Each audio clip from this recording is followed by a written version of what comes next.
말씀을 통해서 전능하신 하나님이라는 우리 사도신경에 나오는 말이 어떤 의미인가? 우리가 믿는 하나님을 우리가 전능하다고 이야기할 때 그것이 어떤 뜻인가 하는 것에 대해서 살펴보았습니다. 전능하다 말하지만 하나님 못하시는 것도 있다고 말씀드렸잖아요. 다 가능하신 건 아닙니다.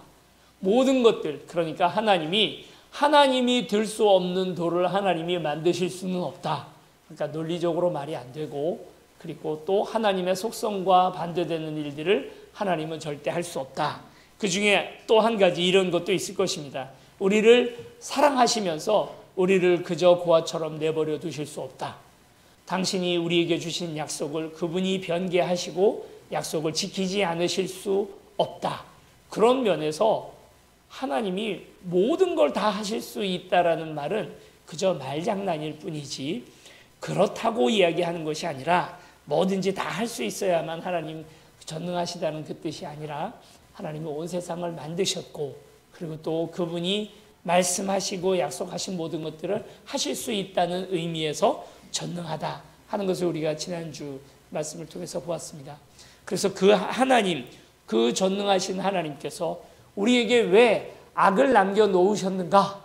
왜 또 오늘 우리를 다 지켜주시면 좋았지 왜 우리에게 계속해서 고난을 주시는가에 관해서도 지난주 말씀을 통해서 우리가 쭉 같이 살펴보았습니다. 고난을 거두어 가시는 하나님이기보다 함께 고난 받으시는 하나님, 그분이 바로 우리 하나님이고 참 좋으신 하나님인 줄로 믿습니다. 오늘은 그 고백 가운데 또 하나, 아버지 하나님이라고 우리가 부르는데, 이 아버지라는 이 호칭에는 어떤 의미가 있는지를 오늘 말씀을 통해서 하나씩 살펴보려고 합니다. 구약 성경에는 하나님을 아버지라고 부르는 적이 별로 없습니다. 이 아버지 하나님이라고 부르기 시작한 것은 예수님 때문에입니다. 우리 요한복음 20장 10절 말씀을 우리 한번 같이 찾아보시겠습니다. 20장 17절입니다. 여러분 화면에 개역 세번역 성경으로 비춰드리니까요. 우리 같이 한번 읽어보겠습니다. 시작. 예수께서 마리아에게 말씀하셨다. 내게 손을 대지 말아라. 내가 아직 아버지께로 올라가지 않았다. 이제 내 형제들에게로 가서 이르기를 내가 나의 아버지 곧 너희의 아버지 나의 하나님 곧 너희의 하나님께로 올라간다고 말하여라. 이렇게 말하고 있습니다. 그러니까 하나님을 아버지라고 부르고 예수 그리스도께서 당신의 아들이라고 그렇게 이야기를 하셨었는데, 지금 뭐라고 얘기를 하냐면 너희의 아버지이기도 하다는 것입니다. 우리 보고도 아버지라고 부르라고 예수님께서 그렇게 지금 말씀하고 계시는 거죠. 하나님의 아들 예수께서 당신의 아버지, 그러니까 하나님을 아버지라고 부르는 거 우리 너무나 당연하다고 생각을 하지만, 우리조차도 그렇습니까? 우리도 그렇게 해야 됩니까? 우리도 그 관계 안에 들어가는 겁니까? 그렇다는 거예요. 곧 너희의 아버지이기도 하다. 우리의 아버지이기도 합니다. 이상하다. 예수의 아버지는 요셉인데 왜 하나님을 아버지라고 부르는가? 이 아버지라고 하는 호칭 안에는 예수님과의 특별한 관계, 하나님과 예수님의 그 특별한 관계, 그리스도와 하나님의 특별한 관계를 의미하기도 하지만, 보편적으로 오늘 우리 모두도 다 하나님을 아버지로 여길 수 있게 되었습니다. 왜 그러냐면 예수 그리스도의 십자가로 인해서 그분이 오늘 우리를 낳으셨기 때문이라는 거죠. 갈라디아서 4장 6절에서 7절도 우리 같이 한번 보시겠습니다. 마찬가지로 갈라디아서 4장 6절에서 7절도 우리 같이 화면을 통해서 같이 보시겠습니다. 6절에서 7절입니다. 시작. 그런데 여러분은 자녀이므로 하나님께서 그 아들의 영을 우리의 마음에 보내주셔서 우리가 하나님을 아빠, 아버지라고 부를 수 있게 하셨습니다. 그러므로 여러분 각 사람은 이제 종이 아니라 자녀입니다. 자녀이면 하나님께서 세워주신 상속자이기도 합니다. 로마서 8장 15절, 오늘 우리가 이걸 또 본문하고 거의 비슷한 이야기들이 쓰여져 있습니다. 아빠, 아버지라고 우리가 부를 수 있다. 그리고 이 아빠, 아버지라고 부르기 때문에 우리가 곧 상속자이다 하는 것에 관해서 이야기를 하고 있습니다. 우리도 이제 하나님을 아버지라고 부르게 되는 거죠. 그런데 이제 아버지라고 부르게 되니까 문제가 좀 심각한 문제가 몇 개가 생깁니다. 그 문제를 오늘 한번 고민을 해보겠습니다. 아빠 해버리니까 엄마들이 다 섭섭한 거예요. 이제 1800년대부터 그 이전부터도 있었습니다만 페미니즘, 그러니까 여성운동 하시는 분들이 있잖아요. 남성 우월주의에 대항해서 아니 여성들의 여권들도 신장을 해야 되겠다. 예전에는 정치를 남자들만 하고 투표권을 여성들에게 주지 않았었습니다. 심지어 뭐 예전에는 시장에 가는 것이 요즘 시장 엄마들이 다 가잖아요. 그런데 예전에는 아빠들만 시장을 갔답니다. 여성들은 다 우리나라에서도 장옷 입고 다녔고 그렇잖아요. 모든 경제, 정치, 뭐 그리고 모든 면에서 여성들은 다 배제당하고 그리고 또 이렇게 억눌려지고 교육도 받지 못하고 하던 그런 시절이 있었죠. 그러다가 왜 여성은 사람이 아니냐? 하나님께서 남녀를 차별 없이 지으셨고 그리고 그 차별을 하나님께서 다 깨셨는데 우리가 남녀가 동등하다 이제 하는 이야기들 성경 안에 나와 있으니까요. 종이나 남자나 여자나 종이나 자유자나 주인이나 뭐 이 모든 사람들이 다 하나님 안에서 다 동등하다 하는 이야기가 성경에 나와 있는 이야기니까요. 그래서 이제 여권 운동을 하기 시작을 했던 사람들이 이걸 문제 삼기 시작을 했습니다. 왜 아버지 하나님이냐? 어머니 하나님 하면 안 되냐? 여러분 어떻게 생각하십니까? 어머니 하나님. 뭐 지금 좀 어색하게 느껴질지 모르겠지만 기도하시면서 아버지하고 기도하는 똑같이 어머니하고 한번 기도해 보세요. 마음이 뭉클한 또 뭔가 그 다른 마음이 있습니다. 우리 하나님에게 어머니 같은 특성도 있기는 있잖아요. 실제로 우리 하나님은 어머니같이 우리를 안아주시고 자비롭게 해주시고 그렇습니다. 여러분들의 아버님들은 다 어떠셨습니까? 좀 엄하셨나요? 아니면 자비로우셨나요? 하나님이 어머니에 더 가까우신가요? 아버지에 더 가까우신가요? 한번 조사를 해보겠습니다. 제가 만난 하나님은 아버지에 가깝다. 어머니에 가깝다. 삼촌 같다.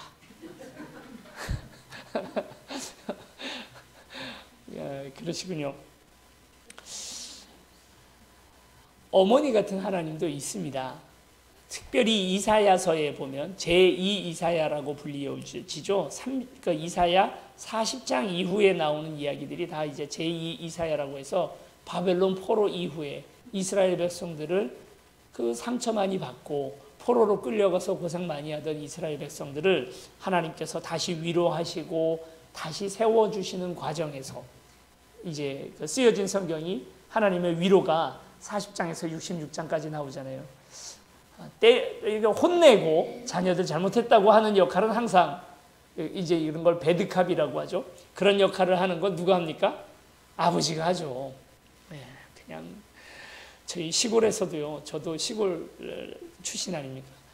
지게 이렇게 받치는 지게 작대기 Y자 모양으로 되어 있는 그 작대기는 항상 체벌 도구였습니다. 쌀이 빗자루 여러분 아십니까? 쌀이 빗자루.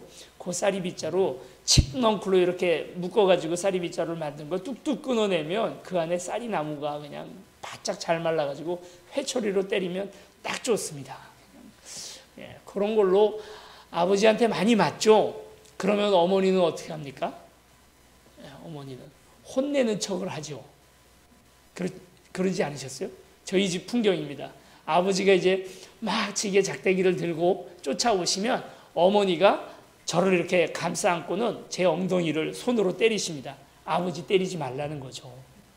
그래서 아버지가 때리지 못하게 본인이 때리는 신용만 합니다. 하나도 안 아픕니다. 그래도 거기서 저도 최대한의 연기를 해줘야 됩니다. 아픈 척 하면서 막 울어대면 아버지가 이제 지게작대기를 내려놓죠. 그렇게 하는 것 아닙니까? 아버지의 역할도 하는 하나님이지만 우리를 혼내고 때로는 우리를 징계하기도 하시는 하나님입니다. 굉장히 어려운 하나님이고 무서운 하나님이죠. 하나님이 무서운 줄 알아야 세상 무서운 줄 모른다고 말씀드리지 않았습니까? 하나님은 그렇게 무서운 분이고 어려운 분이기 때문에 우리가 그분 앞에 함부로 할 수 있는 건 아닙니다. 최대한 오늘 우리가 공손히 또 영광을 돌려드리는 하나님이시니까 우리 그 아버지 하나님이 맞지만 또 다른 면에서 우리를 위로해 주시고 마치 어머니가 그러는 것처럼 아버지라고 그런 역할을 안 한다는 이야기는 아닙니다. 그런데 마치 어머니처럼 감싸주시고 무조건 내 편 들어주시고 하나님은 내 편이시라 시편 118편도 그래 말하지 않습니까?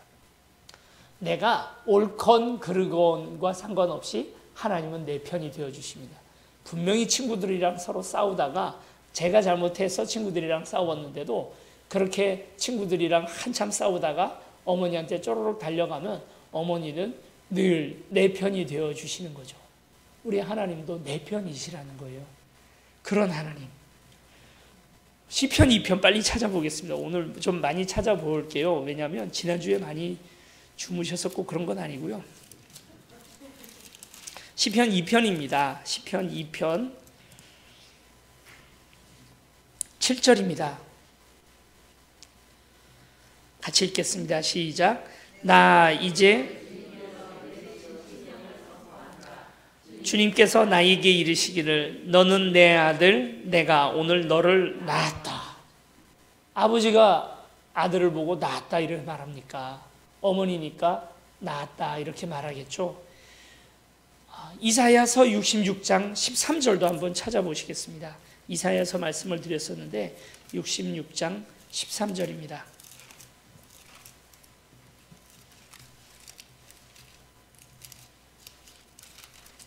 13절 같이 읽겠습니다. 시작.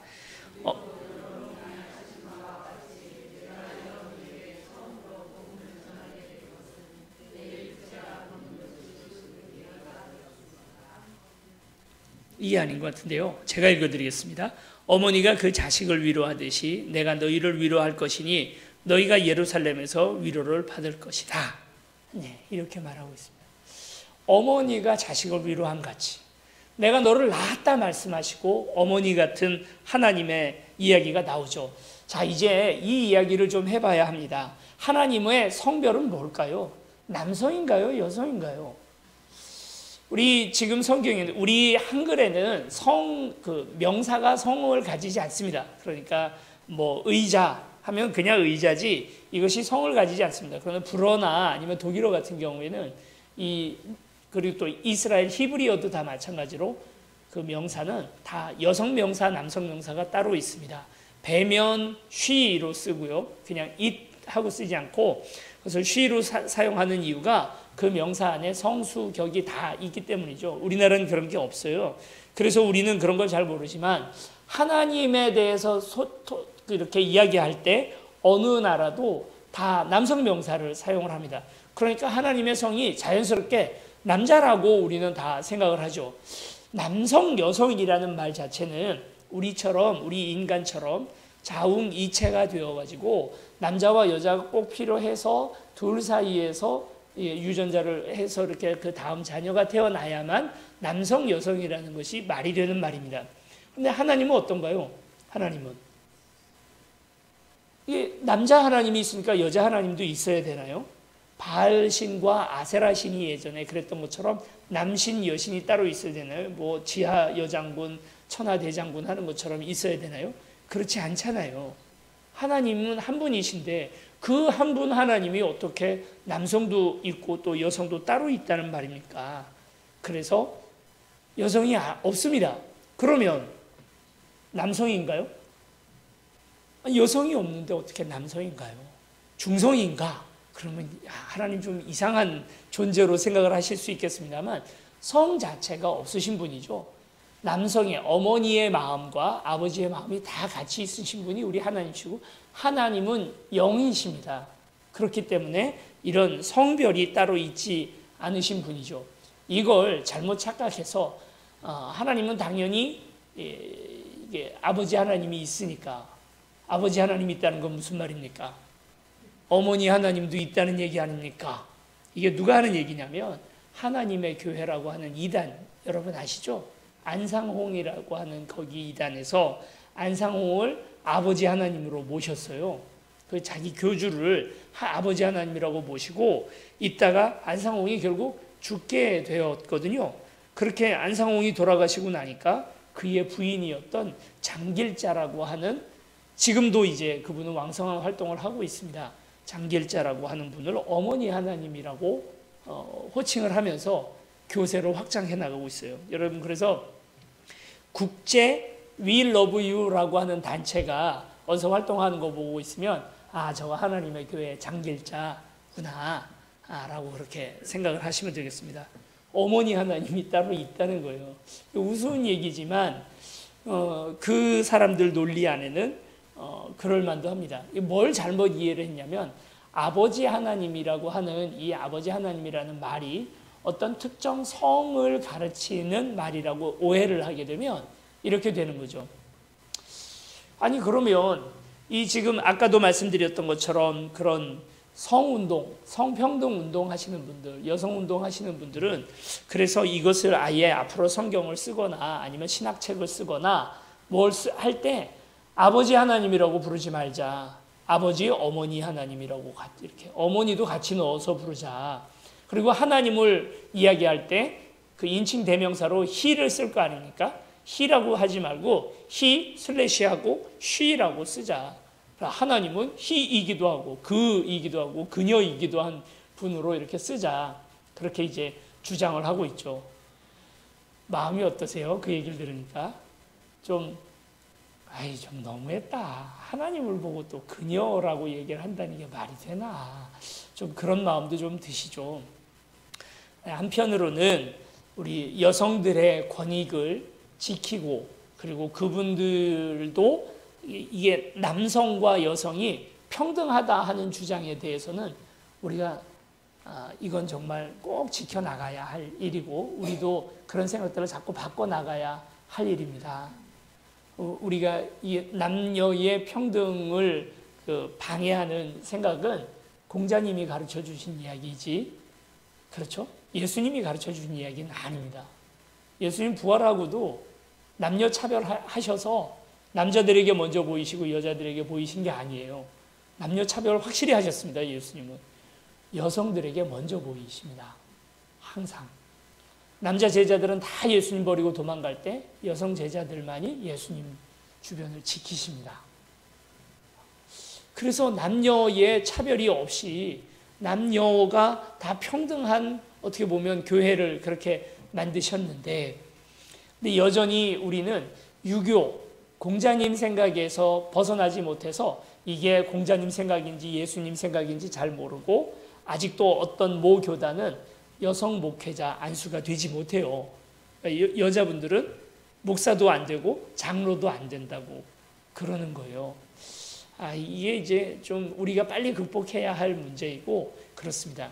교회에, 지금 전국에 있는 교회에 성 비율이 어떻게 될까요? 성도들의 70%는 여자분들이에요. 남자분들은 30%밖에 안 됩니다. 그럼 봉사는 누가 다 하나요? 목요일날 전도하면 남자분들은 목사 하나 있고 나머지 다 여자분들이시죠.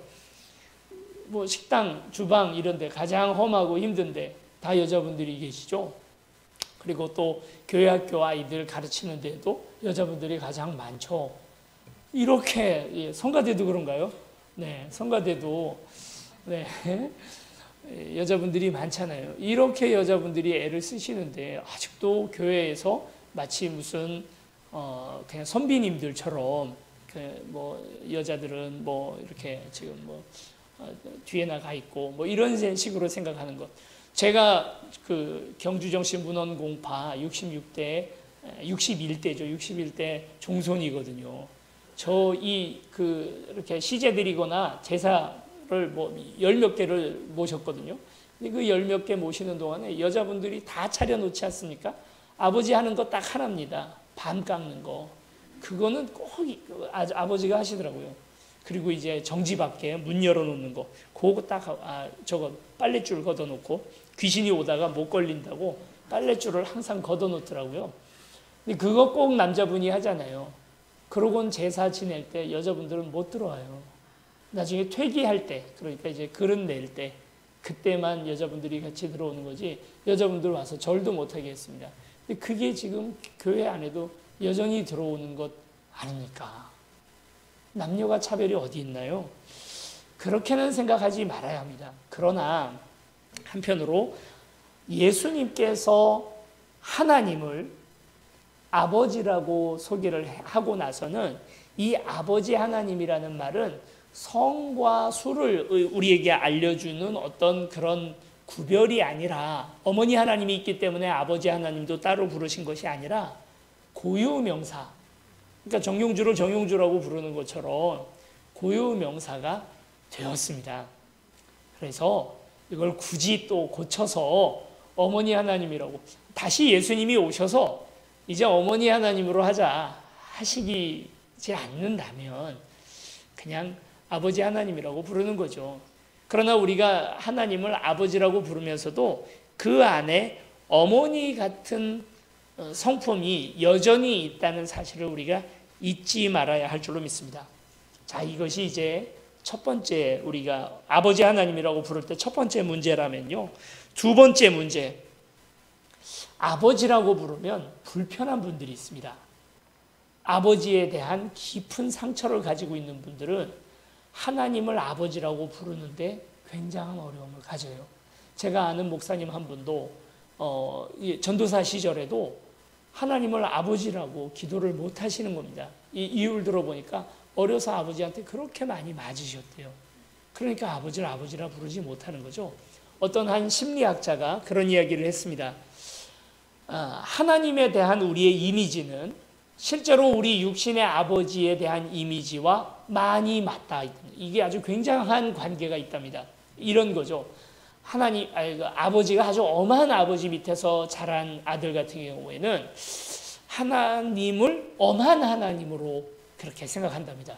무서운 하나님, 지옥에 보내는 하나님.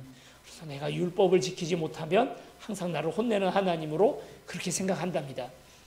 아주 아버지가 자비롭고 자애로운 그런 아버지였다면 나중에 하나님에 대해서 이제 신앙을 가지게 될 때 하나님에 대해서 생각할 때도 우리 하나님은 자비롭고 좋은 하나님이라고 그렇게 생각을 한답니다. 또 어려서 유복자였던 그런 자녀들 같은 경우에는, 그러니까 뱃속에 있을 때 아버지가 죽고 나면 은연중에 하나님은 없다라는 무신론에 이렇게 자꾸 의심하게 되는 경우들이 있다고 하고요. 부모로부터 버림받았던 그런 경험이 있는 분들 같은 경우에는 하나님이 나를 버릴까 봐에 대한 두려움을 늘 가지고 산답니다. 그게 실제로 여러분 어떠십니까? 정말 우리 아버지하고 하나님 아버지하고 겹쳐지는 부분들이 있나요?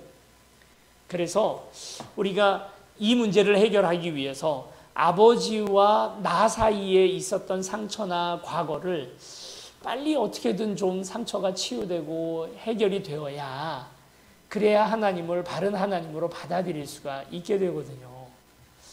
이게 굉장히 중요합니다. 만약 아버지가 살아계시다면 지금이라도 관계를 회복하고 아버지를 또 용서하고 하는 부분들이 필요하겠고, 만약 이미 돌아가셨다면 이전에 주고받았던 상처들을 하나님께서 중단시켜 주시기를 위해서 좀 같이 기도해야 되겠지 않나, 그런 마음으로 오늘 우리가 하나님을 볼 수가 있습니다. 그래서 어떤 분들은 실제로 기도할 때 아버지라고 부르기 어렵습니다. 그런데 이걸 정말 기도 가운데에서 이 문제를 해결하고 그 육신의 아버지를 용서하고 그리고 해방시켜 드려야 하나님을 아버지라고 정말 부르고 그분의 자비로움과 또 경외하는 마음으로 그분을 바라볼 수 있게 된다는 거죠. 자, 이런 의미에서 아버지라는 말, 육신의 아버지와 오늘 내 그 영적인 아버지, 정말 우리 하나님 아버지 사이에 이 뗄래야 뗄 수 없는 관계를 오늘 우리는 가져갑니다. 우리가 하나님을 아버지라고 부르게 되면 우리에게 주는 하나님의 교훈이 있는 거죠. 첫 번째, 오늘 성경에 나와 있는 대로 오늘 성경 말씀 16절 17절을 같이 읽어보겠습니다. 시작. 바로 그때에 8장 16절 17절입니다. 로마서 시작. 바로 그때에 그 성령이 우리의 영과 함께 우리가 하나님의 자녀임을 증언하십니다. 자녀이면 상속자이기도 합니다. 우리가 그리스도와 함께 영광을 받으려고 그와 함께 고난을 받으면 우리는 하나님이 정하신 상속자요 그리스도와 더불어 공동 상속자입니다. 상속자라고 그렇게 이야기를 합니다. 하나님이 오늘 우리에게 주시는 그 유산에 대한 상속자라는 거죠. 유산. 네, 여러분 그 좋은 부모를 잘 만나면 그렇잖아요. 금수저든 은수저든 그런 비슷한 수저를 물고 태어나면 어쨌든 받을 유산이라는 것이 있지 않습니까? 뭐 땅으로 물려주기도 하고 통장으로 물려주기도 하고 이렇게 우리에게 물려주는 유산이라는 것이 있는데 하나님도 오늘 우리에게 유산을 상속해 주신다는 거죠. 하나님을 주인이라고 고백을 하면 우리가 받을 게 아무것도 없어요. 그냥 그건 다 주님 것이고 오늘 우리 것은 아닙니다. 그런데 오늘 우리를 그분의 자녀라고 이야기하는 동안에는 탕자의 비유에서 우리가 잘 드러나죠. 큰아들이 와서 불평을 할 때 그 아버지가 뭐라고 얘기를 합니까? 이미 내 것이 다 너희의 것이다 라고 그렇게 이야기를 하지 않습니까? 만약에 종이라면 그냥 약간의 책임 정도만이 있고 주인이 시키는 것만 정도만 하면 끝이 나지만 자녀는 어떤 의미로 무한한 책임을 오늘 이 안에 가지고 따라가는 것입니다. 권한과 책임이 같이 따라간다는 사실, 특별히 하나님 나라를 우리가 유산으로 받게 될 텐데 이 하나님 나라에 대한 책임도 오늘 우리에게 있다는 사실을 우리가 잊지 말아야 할 줄로 믿습니다. 두 번째는 하나님이 아버지시잖아요. 그러면 예수님이 그의 아들입니다. 예수님하고 우리하고는 족보상 어떻게 됩니까? 그러면 우리도 하나님이 아버지고 예수님도 우리의 하나님의 아들이시니까 우리는 족보가 뭐가 되죠? 아예 어려운 얘기 한 거 아니지 않습니까? 무슨 5천, 7천 넘어가는 거 아닌데 계산이 안 되십니까? 형제 자매죠. 형제 자매죠. 교회에서 전에도 한번 말씀드린 일이 있습니다만 교회에서 서리 집사에서 진급하면 뭡니까? 권사 안수 집사. 여기서 진급하면 장로. 이보다 더 높은 직급이 목사입니까? 뭐 이렇게 직급 구조로 우리는 생각을 하고 그 서리 집사조차도 받지 못한 사람들을 우리가 뭐라고 부릅니까? 뭐 성도라고 부른다든지 아니면 뭐 형제 자매라고 부르는 최하위 계층을 차지하고 있는 분들이 형제 자매라고 우리는 자꾸 생각을 하는데요. 집사, 장로, 안수 집사, 권사 이건 다 사실은 호칭이 아닙니다. 우리 직급인 거죠. 직급과 호칭을 구분해야 합니다. 권사님 하고 우리는 부르지만 원래는 뭐라고 부르는 게 맞습니까? 호칭은 자매님이 맞아요. 만약 이제 저를 좀 길게 풀어서 얘기한다면 목사 정용주 형제가 되는 거죠. 예, 뭐 권사 누구누구 자매 이렇게 얘기를 해야겠죠. 그게 원래 맞잖아요. 예, 호칭과 직분이라는 건 원래 다른 거고 직분이라는 건 일하기 위해서 내게 붙여진 그게 내 사명을 나타내는 것이 권사, 집사, 장로 이런 것이고 목사 이런 것이고 원래 오늘 우리의 호칭은 형제님, 자매님이 맞습니다. 맞죠? 왜 그런데 그러냐면 형제, 자매는 교회에서 가장 낮은 직급에 있는 사람들 아직 서리 집사조차도 받지 못한 사람들을 부르는 호칭이 아니라 예수님의 형제라는 말 아닙니까? 예수님의 자매라는 말 아닙니까? 가장 영광된 호칭이잖아요. 하나님을 아버지로 모시고 오늘 우리가 그 안에서 한 가족이라는 거죠. 교회를 여러모로 표현할 수 있습니다. 구세군 같은 데는 아예 군조직으로 교회를 이야기하기도 하고요. 뭐 다른 많은 조직들이 있을 수 있겠습니다만 교회를 우리가 뭐라고 말합니까? 가정이라고 말하는 거예요. 하나님이 아버지이시니까 우리가 그분의 아들들이고 그분의 자매들이고 그래서 그 딸들이고 그렇기 때문에 오늘 우리가 이것을 다 한 가족 한 식구라고 부르는 것 아닙니까? 예수님의 제자들이 예수님이 안에서 병자들을 고치시고 계실 때 그 집안에 들어와서 얘기합니다. 예수님 지금 밖에 당신의 가족들이 어머니와 또 형제들이 와 있습니다. 그랬더니 누가 내 어머니이며 누가 내 가족들이냐 하고 묻습니다. 그러고는 이렇게 말씀하시죠. 하나님의 말씀대로 행하는 자라야 내 가족이라고 할 것이다 하고 그렇게 말씀하십니다. 이거 우리가 잘못 오해를 하면 뭐야 이거, 하나님은 가족도 없네? 이렇게 예수님은 가족도 없다고 얘기를 하는 거야. 우리 보고 가족 다 버리고 그렇게 그냥 비윤리적으로 살아라는 얘기인가? 전혀 그런 뜻이 아니죠. 가족이 확장되는 것입니다. 혈연을 뛰어넘는 가족에 대해서 이야기를 하는 것 아닙니까? 하나님이 아버지시라는 것은 혈연을 뛰어넘는, 그러니까 피와 피가 섞이지 않는 가족 공동체에 대해서 이야기를 하는 거죠. 그것이 바로 교회 아닙니까? 이 안에 하나의 한 식구고 한 가족이잖아요. 그런데 교회 안에서 누가 싸웁니다. 왜 싸우나 하고 가보면 권사님 두 분이 싸우는데 이쪽 권사님 손주하고 저쪽 권사님 손주하고 서로 싸웠어요. 그래서 이쪽 권사님하고 저쪽 권사님하고 서로 싸우는 겁니다. 이 애들 싸움이 어른 싸움이 되잖아요. 내 핏줄 따라간단 말이죠. 왜요? 어떻게 교회에서 자기 핏줄이 땡겨서 그걸 따라갑니까? 교회에서는 그러지 말아야죠. 내 자녀건 남의 자녀건 상관없이 그들을 다 우리가 한 식구가 되어서 같이 키워주는 것이 그게 교회 공동체이고 그게 한 가족 아니겠습니까? 우리는 이 혈연이라고 하는 어쩔 수 없는 그 틀을 깨는 종교입니다. 그런데 5월만 되면 우리가 가정의 달이 되어버려요. 그래서 5월에 가장 많이 선포되는 말씀이 예수님 말씀이 아니라 공자님 말씀을 가장 많이 선포합니다. 가족끼리 화목해라. 부부끼리 화목해라. 부모님한테 잘해라. 자녀들에게 잘해라. 예수님 그런 얘기 안 한 적 없습니다. 그렇게 하지 말라고 얘기하신 적 없습니다. 예수님이 한 얘기는 뭐냐면 그 똘똘 뭉쳐져 있는 그냥 악인들조차도 서로 사랑하며 사는 이 가정에서 이 틀에서부터 훨씬 더 벗어나서 이제 나하고 피 한 방울 섞이지 않은, 심지어는 누구까지요?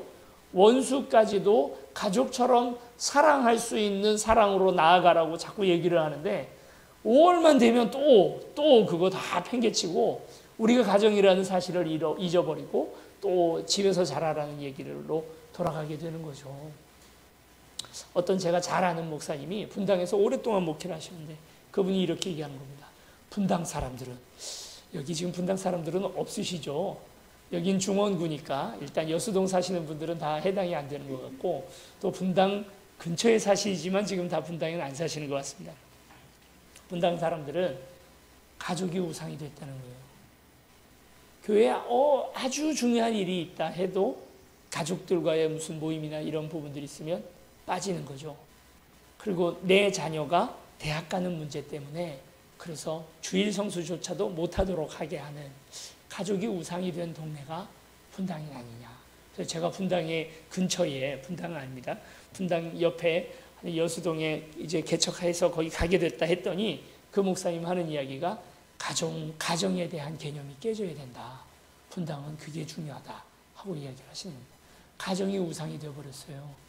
여러분 다시 말씀드립니다만 가정 중심의 종교는 유교입니다. 공자님 말씀입니다. 예수님은 가정을 확장시키셨습니다. 우리 모두가 예수 그리스도 안에서 하나님을 아버지로 섬기는 우리 모두가 다 한 가정이 되는 거예요. 내 형제 자매를 사랑하는 것처럼 우리가 서로를 사랑할 수 있어야 그것이 교회인 줄로 믿습니다.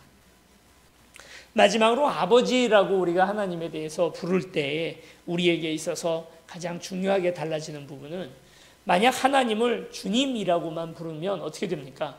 주인과 종의 관계, 주종 관계가 되는 거잖아요.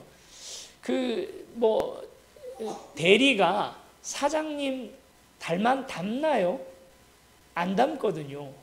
주종 관계에서는 서로 닮을 필요도 없고 또 그냥 자기 역할만 열심히 잘하면 됩니다. 주인은 시키는 것이고 부리는 것이고 종은 거기에 충성 순종만 하면 됩니다. 사실 하나님과 우리의 관계를 이 주종 관계로 설명도 많이 하죠. 군신 관계로 설명하기도 하고 때로는 부하와 그리고 대장의 관계로 설명하기도 하죠.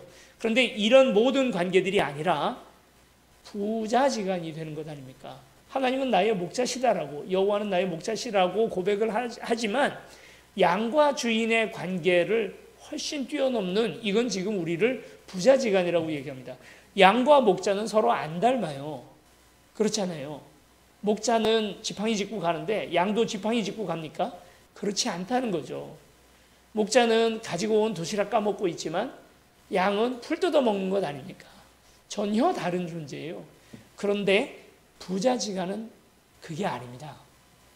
부자지간은 묘하게 닮습니다. 부모와 자녀는 닮는 거잖아요. 이번에 우리 세례를 받은 지유를 볼 때 저는 아무리 봐도 김춘하 원사님이에요. 너무 닮았어요. 네. 너무 닮았습니다. 그런 거죠. 부자지간이라면, 한 가족이라면 닮는 것 아닙니까? 우리 누가복음 6장 36절 말씀 우리 같이 찾아보시겠습니다. 여러분 이제 요 화면으로 여러분이 읽으시면 되겠습니다. 6장 36절 말씀 우리 같이 읽겠습니다. 시작. 너희의 아버지께서 자비로우신 것 같이 너희도 자비로운 사람이 되어라. 주종 관계에선 이런 말 안 하죠. 너희의 주인이 자비로우니 종들도 자비로워라. 그렇게 얘기하지 않잖아요. 도리어 반대의 급부들이 많습니다. 주인이 자비로우려면 종들이 좀 매몰차야 주인이 자비로울 수 있잖아요. 무슨 얘기인지 이해가 가시죠? 그런데 이게 주종 관계가 아닌 거예요. 아버지시니까 닮으라고 얘기하는 겁니다. 하나 더 찾아보죠. 에베소서 5장 8절입니다. 에베소서 5장 8절.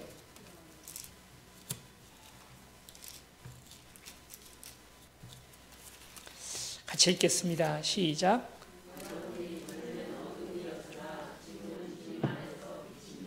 빛의 자녀답게 사십시오. 아멘. 그렇습니다. 우린 그분의 자녀입니다. 그래서 오늘 우리가 그분 안에서 순종하는 것만으로는 부족합니다. 우리는 적극적으로 그분을 닮고 그분답게 그분의 명예를 실추하지 않게 그분을 정말 아버지라고 부르고 우리가 그분의 자녀답게 이 땅을 살아가야 하는 줄로 믿습니다. 시키는 대로만 하면 되는 그만인 그런 주종 관계가 아니라 부자지간임으로 내가 거룩하니 너희도 거룩하라 하신 그 말씀 그대로 오늘 우리가 하나님 자녀답게 살아가는 저와 여러분들이 되기를 축원합니다. 이 시간 우리 함께 잠시 같이 기도하시겠습니다. 먼저는 하나님을 아버지라고 부를 수 있도록 그저 주님, 전능하신 하나님 뿐만 아니라 아버지 하나님으로 분명히 고백할 수 있는 축복을 우리에게 주셔서 우리가 상속자임을 알게 하여 주시옵소서. 그리고 또 하나님 오늘 우리가 유산의 상속자일 뿐만 아니라 서로 형제자매임을 깨달아 혈연을 뛰어넘는 교회 가족 공동체가 되게 하여 주시고 또 하나님을 닮게 아버지 하나님을 닮게 하여 주시옵소서. 우리 함께 같이 기도하시겠습니다.